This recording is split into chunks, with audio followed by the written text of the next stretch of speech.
इतिहासाच्या बाबतीतली जी वस्तुनिष्ठता आहे ती महत्त्वाचीच आहे, यात कोणताच वाद नाही.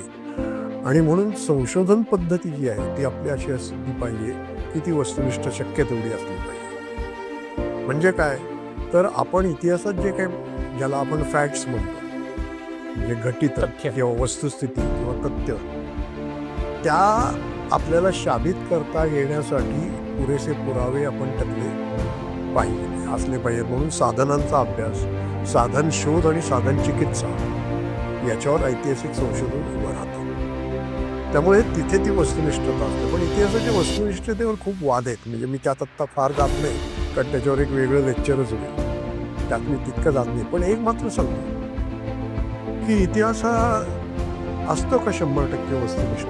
तर नाही. म्हणून मी नेहमी असं म्हणतो की इतिहासाचा अभ्यास जो आहे, संशोधन जे आहे, त्याची पद्धत ही शक्य तेवढी वस्तुनिष्ठ असावी.